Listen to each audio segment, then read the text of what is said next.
Okay, so Mike couldn't be here. He had a last minute thing he needed to go to. So my name is Balki. This is Pawan. This is photos. We are PhD students under Mike Zeta, and most likely we are the people who you'll be interacting with to turn in your weekly progress or whatnot. And also for any questions and concerns you have, you can always approach Mike anytime. You can feel free to email him, schedule an appointment, and go talk to him directly as well. And first things first. One-page proposal due February 7th. So this is the link to the place. It's a Google Drive folder. Just log in, put in your proposal there.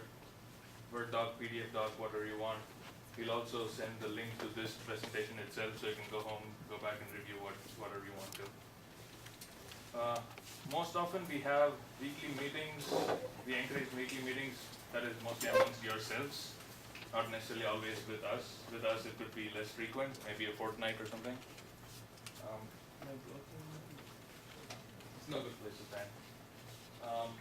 And then at the end, finance week, some projects we have demonstration. Obviously, if this is the number of people we're going to have, it's not going to be hard to accommodate everybody, but maybe some of the flashiest and best works could be demoed here amongst each other, and the others would just be turn-ins. You write some report, or you send us a software deliverable that we can take a look at, or maybe even YouTube video clips of something that you've done. The proposal, basic info, what you plan to do, what you will learn from the directed research. So we know it's kind of a little loose here. Usually directed researchers are strictly controlled by the professor. He has something that he wants everybody to do, and that's thrust upon you. But here, we let people dabble a little bit in games and game-related technology, some software, Android apps, mobile apps, something like that. So for that, we need to make sure that you are actually tackling some kind of a new problem for you. It could be something that's been solved already by somebody else, but it should be new for you. You need to lay down the steps and tell us how you're going to approach that issue and how you're going to solve it. Okay, so for example, if you want to do something, say, voice or accelerometers and mobile apps, you need to tell us, okay, this is step 1, I'm going to learn this thing. Step 2, I need to learn this toolkit. Step 3, this is what I'm going to do. These are some of the articles or papers I'm going to read. So that's what we want you to have a roadmap of. What you'll have at the midpoint of the semester and what you'll have at the end of the semester. You can obviously vary certain things at the midpoint, and you realize you need to go a different direction, that's fine. But we want you to have a kind of an idea as to what your roadmap is going to be, what you're going to be accomplishing at the midpoint and at the end of the semester.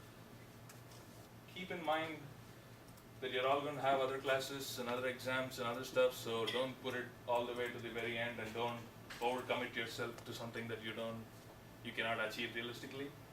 So we'll help you with the scale and the scope of your projects that you're selecting and sending to us, but also just have this in mind. Also, do not underachieve and underrepresent or underreport, because if it's a simple app that we've seen made 500 times here in previous projects and stuff, it's probably going to be not selected. Choosing your topic. So, I know this room is getting a little warm. So those of you who know what you want to do, we strongly encourage you write up this document offline, send it to us by next or February 7th. And we strongly encourage you to work at least in team of 2 and not just individually, because you can complement each other's efforts, you can cover more ground, and we have an easier time when it comes to having 2 people prodding each other along and making sure everybody stays on track.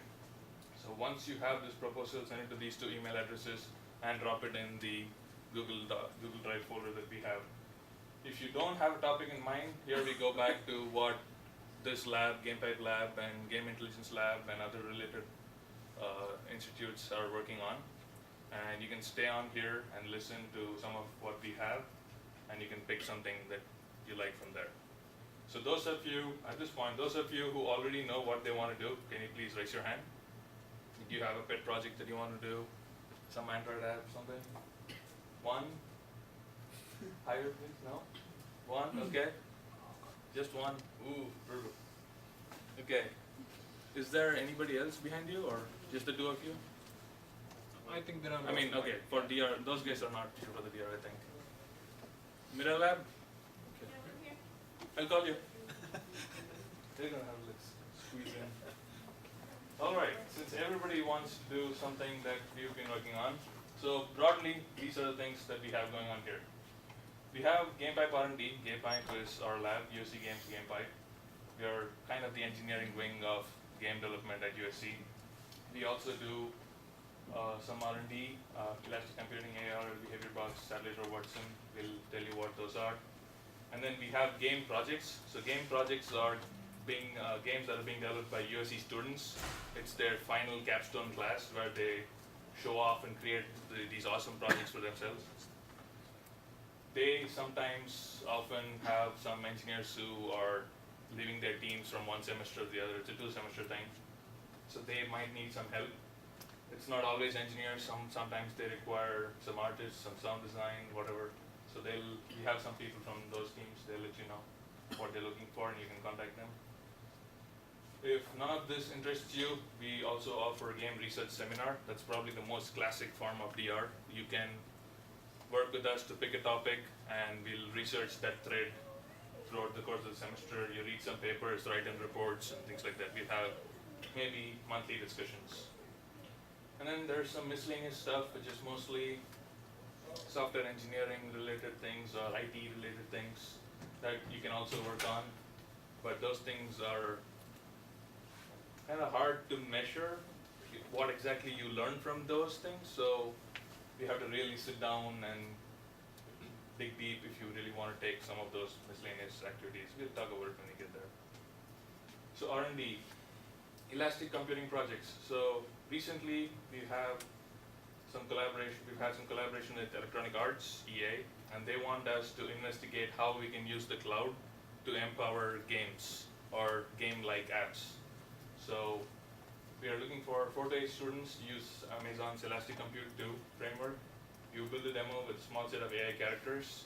So the computation for these AI characters are being carried out in the cloud. So locally, you don't actually run any logic for how these characters behave. You just run it in the cloud, and the cloud sends you the result, and that's what you see. So this can scale easily from a mobile game to a web game to even a full-fledged AAA title. So client running on PC. We'll stick to PC for this phase 1. This just reinforces, since we're giving you this document, we wanted to put it out in a few sentences what we're trying to do. Client real-time, latency measurements, blah, blah, blah. So part 2, so hopefully by midterm or by some point after midterm, we'll have part 1 done. And then we need to draft some architecture guidelines. So this is almost like, you come here, sit down, create your paper, write your results and send it in, so we can pass it along to the next semester of DR students who can build upon your work, or possibly even publish if something really exciting comes up from this project.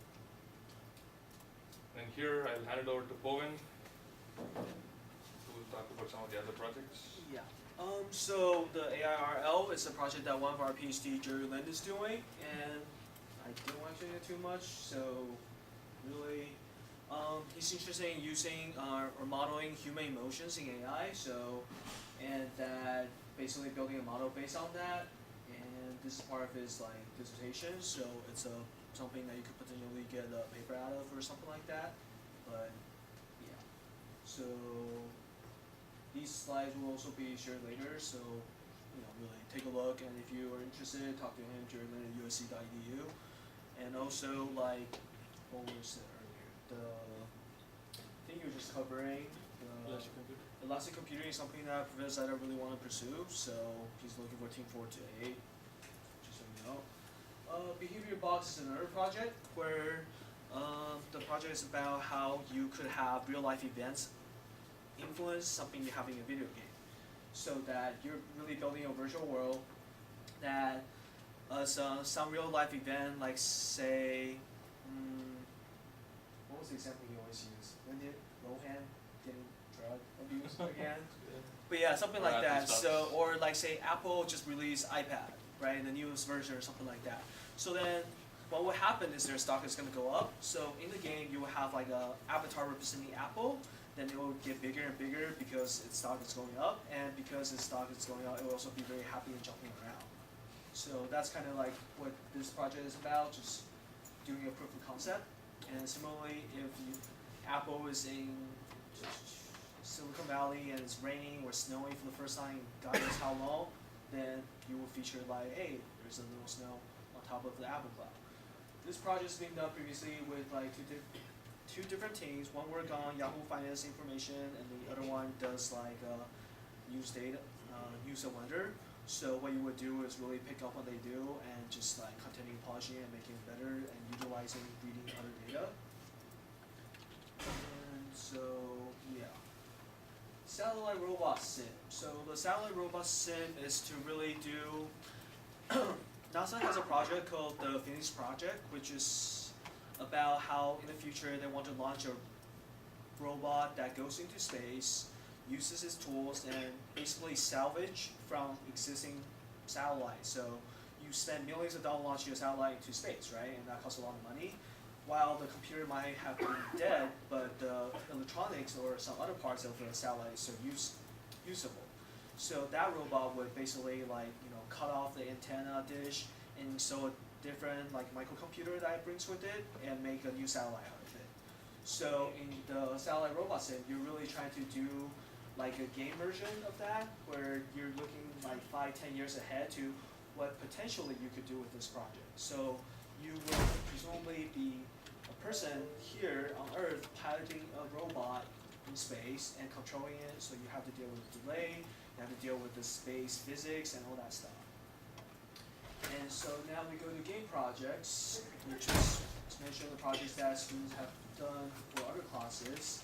So you work either with advanced game projects or other game projects, and it is up to you guys and the team to figure out what actually works for you. So in some cases, you will directly work on their game and their game engine. In other cases, maybe you'll design a website for them or something like that. So you will have to discuss that. And we're missing a few, but the first project is going to be Mirror Lab, Social Clues, Maestro, Local Lab, and the World Building Media Lab. So we'll start with Mirror Lab. Can you guys get in here somehow?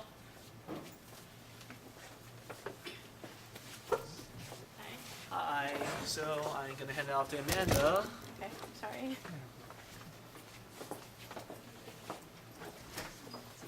Hi everyone, I'm Amanda, and this is Matt, and we're the team leads on Mirror Lab.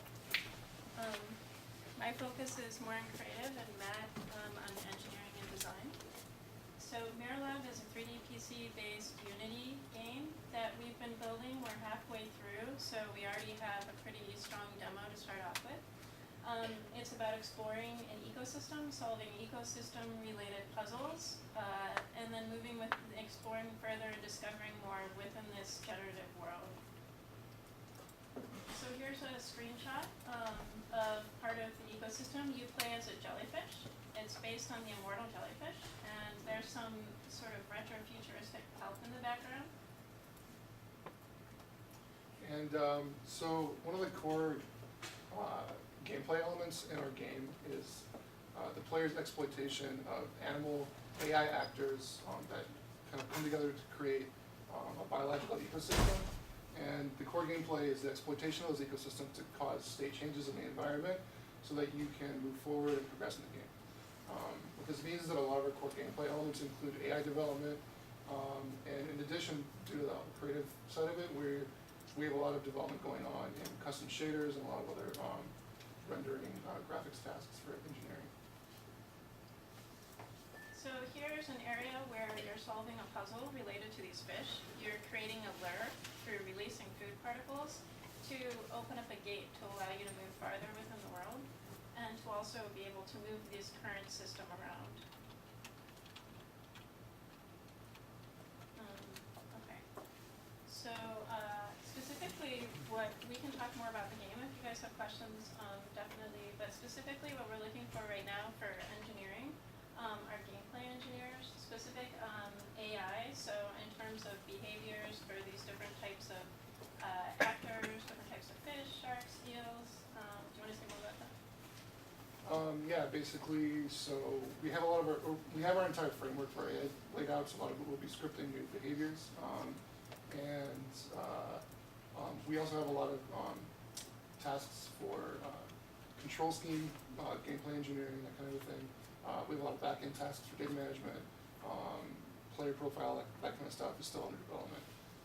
So they're really, this is kind of a suggestion of some of the things that we do have current kind of need for it. But one of the good things about our team is that it's a really strong group of engineers, and they're all pretty versatile. Yeah, So almost. we're able to really kind of move it around a lot. So if you guys are interested in something that's not specifically listed on there, we can use help in really any kind of capacity for gameplay. Well, no, I don't think we mentioned, this is actually a game in Unity 3D. So we're writing in C#, and yeah, so and the graphics are for DX9 and for OpenGL. So Yeah, so we're really trying to push the graphics as far as we can, so we're doing a lot of custom shader implementation, and shader maps and things like that. And so we have a graphics engineer who's already done some of that, but definitely that's an area of exploration that could be really interesting for someone. And then I just want to say a little bit more about the controls. So since you're this jellyfish within this underwater world, we've been continually working on developing those controls so they feel right, and so that it's easy for the player to navigate. So there are 360-degree controls with the camera right now, but that's an area that we'll continue to polish. And our guy who was working on that graduated, so we would love someone to really focus on polishing up those controls if someone's interested. And that's kind of a common theme for a lot of the engineering positions we have, is there is not a hard barrier between design and engineering, so there will be a lot of kind of opportunity to, you know, look at gameplay, design, and implement it into your tasks. Yes. If you guys have questions, stick around and ask them about it, and we'll bring it to. Do you guys want to talk about this? No, this Oh, is really? kind of, yeah, this is kind of what we mentioned already, but we can make the PowerPoint available if anyone wants more information, and this is our contact information. So the game is called Mirrorlab, and our email is themirrorlab@gmail, and our website is mirrorlabgame.com. Thank you guys. So the next game is going to be Social Clues. Is phone still here? Yeah. Thanks, Dave. Yeah, Social Clues is another one of the final games. It's a game run on tablet, and it's basically a puzzle adventure game for children with autism. So basically what we're doing is that we're trying to teach children with autism how they can communicate better and how they can react in different situations. Again, we're now in the second part of our development. This is our second semester. You can see some of the screens we have. So basically, you are interacting with different characters at different levels. Last semester we had one level, and now we're building 2 more, and we're also building another 6 characters you'll be able to interact. And with each character, you have a mini game that comes with it, where the child can play in the end of the interaction, basically. Part of recording the one thing we really need is a sound engineer. I don't know if anyone is interested, but basically someone who can manipulate different sounds and make them right for our environment. This is the main position we're trying to fill. But again, if anyone has interest in the project, or if they're, because it's a project that's not easily found around campus, I guess. The game related to health and children things. So if anyone is interested in something like that, you can just send us an email, or you can also visit our website where it has more information about the development and the different things we're working on. So yeah, just check it out, and if anyone is interested, they can send me an email and we can go over it. And now it's Localized, or it's supposed to be. Let's see. Damn it. The slide disappeared because I was pasting an image, but I'll hand it to you, Drew. Cool. Do I have a slide or no? It's there after Social Clues, but somehow it's not showing up. Okay, that's fine. It was not the most robust of slides anyways. Can I just throw up a video instead? Yeah. Okay, I'll grab the link in a second.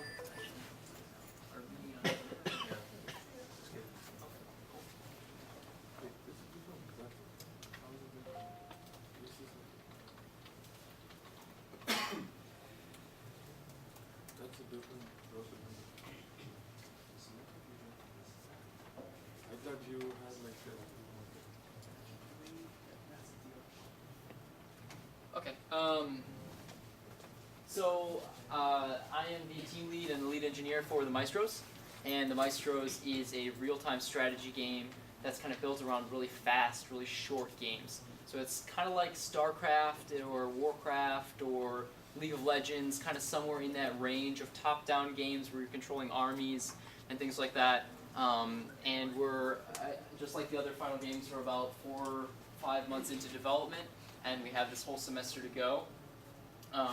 The gameplay is centered around a commander and a small army of minions that you'll be controlling and moving around the map as a sort of a top-down view, as you can see here. And it's a 3v3 game, so it's completely multiplayer online. The game is focused around that. But over the course of this next semester, we're going to be building out single-player bots that you can play against that will intelligently play against you at different levels and take different roles on a team, a supporting character, an aggressive character, a more balanced character, and that sort of thing. We're just getting started on that now. We'd love help on that. And of course, there's always work to be done in a game like this on AI pathfinding, AI behaviors for individual characters. There's still work to be done on graphics, a lot of work polishing. So I'm going to show you the video in just a second here. But we're looking to fill really just one position for a gameplay engineer, pretty generic name, but you could probably be working on the things that we were moving forward with. AI pathfinding needs to be improved, the way that they move as groups and things like that. The team is about 15 engineers right now, and this one person will just continue working with the AI team and the gameplay team and fill holes where they come up.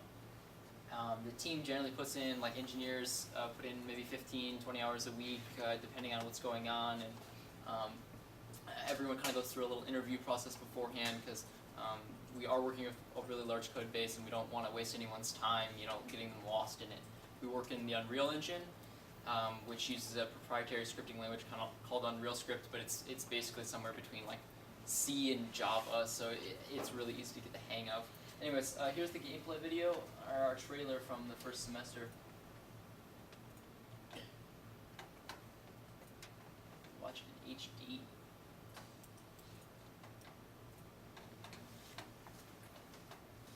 I feel like it's like a hint of sound coming somewhere. Is there some?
that's basically the game, and one other thing you saw in there, kind of the core mechanic of the game, is instead of building a unit that's of a specific type like you would in StarCraft or something like that, you actually transform units on the fly in the middle of the game, and it makes the game a lot more about moving around the map and holding positions and things like that.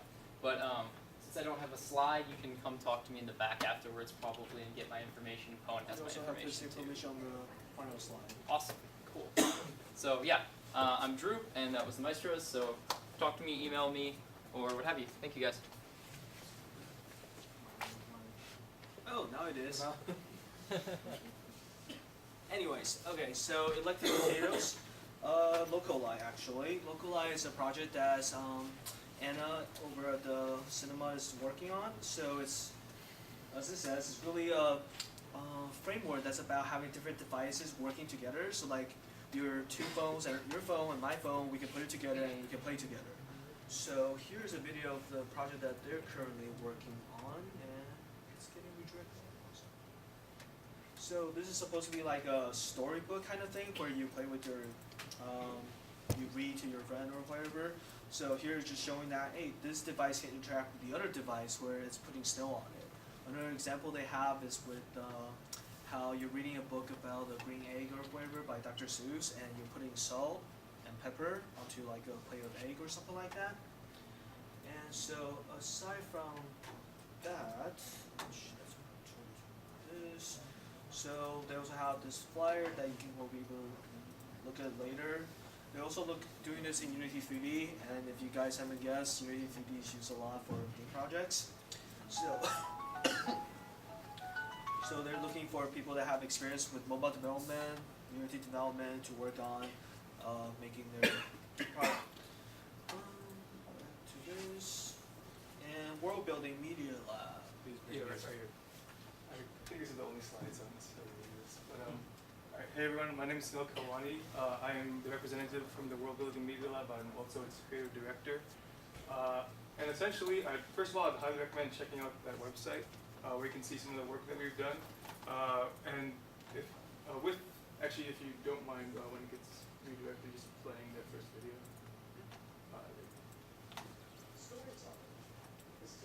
This is actually from the Intel keynote where the work that we were doing was featured.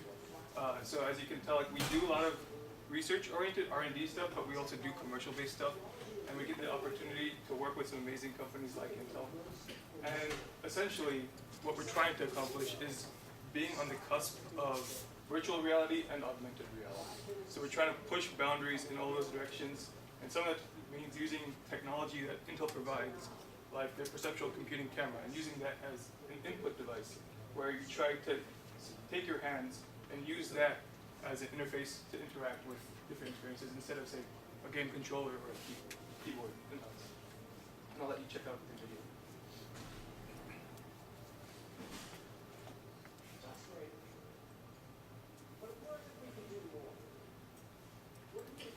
Double weird. And essentially what this is doing right now is we're showing how you can basically have an augmented reality experience where you see video, but then it becomes like everything that you're seeing essentially becomes a part of your experience as well. So we're essentially mapping virtual objects into the real world and making sure that they have a one-to-one correlation. And again, that's only one of the branches that we're exploring. So we do augmented reality. When I say virtual reality, that means stuff like the Oculus Rift. And oftentimes we use some of the technology that was developed at ICT.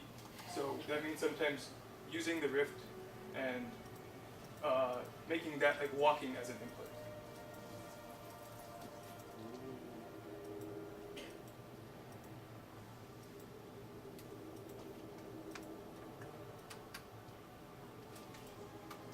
And this pretty much speaks for itself.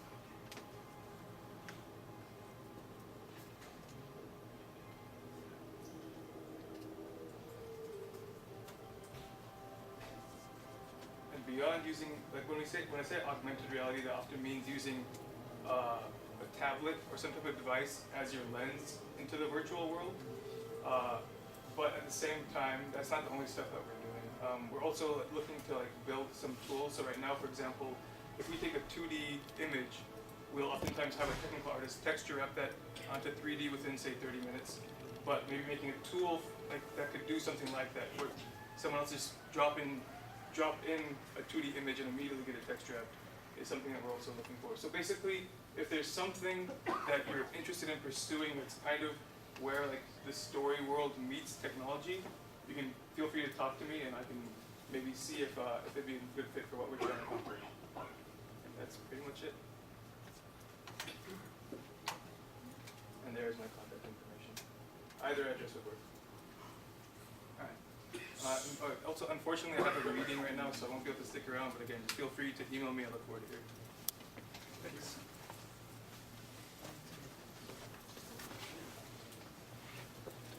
Okay, so the game projects are usually not. Let me see the best word for it. So the game projects are not something that you necessarily control. You know, it's somebody else's project. A group of people have already been working on it and stuff. So what will usually happen is they're going to have a small, quick interview type setting where they just make sure that both of you are on the same page, and you get what you want from them and they get what you want from you, or something like that. So the reason I mentioned that is don't delay talking to these teams until the last minute, like February 6th, and then boom, oh, I couldn't get it to work with that team, and bam, you don't have anything to send back to us on February 7th, right? So make sure if you want to act on these game projects, you act on them very, very quickly. The others are up to you. You know, you decide whether you want to work on it, and then you work on it. That's it. So I mentioned this a little earlier, game research seminar. If you did not like whatever you've seen thus far, actually on that note, can you put up your hand if you liked what you saw so far and you might work on something that has been presented? Okay, so kind of half of you would probably work on something that's already been presented, but that's good to hear. Game research seminar, if is probably for the other half, if you don't like some of the things that we're going to present after this as well. This is basically, we pick a track, say, hey, I want to do something on shaders. I want to do something about, let's say, big data in games. I want to do something about telemetry. I want to do something about replay systems. I want to do something about spectator modes in games, or something like that. So you pick a topic, you pick a line of a thread that cuts hopefully across multiple disciplines in the game development scenario. We sit down and discuss what you're going to be researching, and every 2 weeks or so, you give us a written. It need not be a full paper per se, but some kind of a written document that summarizes the work you've been doing in this past 2 weeks. We discuss and we present the paper to each other, like to the other people who are doing the game research seminar. Sometimes the number of people just is too high, so you have N people and N people present, it just scales very badly. So sometimes you're just probably going to have to split it up, or sometimes you're going to have half of you come in 1 week and half of you come in the other week, something like that. That's like the logistics of how this is going to be happening. Most likely I will be the contact person for this research seminar. Any questions on this? Okay, so there's some other miscellaneous stuff which you guys can go through at your leisure afterwards, and really, so also, since a lot of you doesn't seem to want to do any of the stuff we mentioned, feel free to talk to each other and figure out a project by the end of Friday next week. And you can also work with your friends in the blogging class if you know anyone that wants help on their project. And so with that, here's the contact information, and we'll open up. Yeah, so I want, before we break off or before we are done, I want to make sure that everybody understands like what the format is going to be, right? Like we presented a set of projects that you could work on. You can also bring your own project that you want to pitch. It'll help if it's somehow related to computer science and games. Computer science was a joke. It had better be computer science, but at least somehow related to games. You can also work on these projects. Some of those are game projects which are owned by a group of students, and they are doing their thing. So for all intents and purposes, they are your contractor, if you will, right? So you need to make sure that the agreement and you get something that you learned from this experience and that you're just not like doing slave labor, right? So as long as you can make sure that you have your expectations set, and that's why we want you to submit something to us on February 7th, so we make sure that this is some kind of learning is at least taking place, and this is not just like a stupid transaction that where you work for somebody.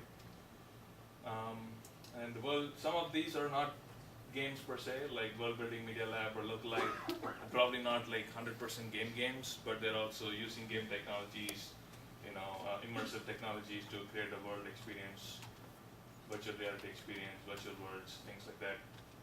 And at the top, behavior box, elastic computing, satellite robots, and they're all projects that Professor Zaida has been working on, or he's interested in working on, or he's waiting for the right set of students to come there so he can turn this into a big project and get funding from various resources.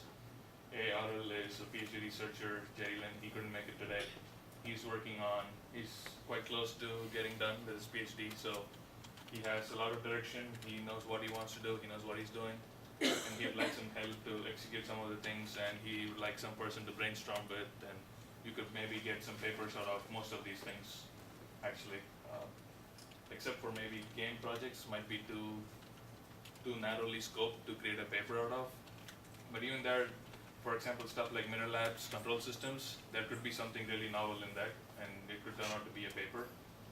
So you can always take it as far as you want to take it, So that's the gist. Is everybody clear on that? Please don't hesitate to ask questions right away, like right now. Any questions at all? Logistics, why the room is so hot?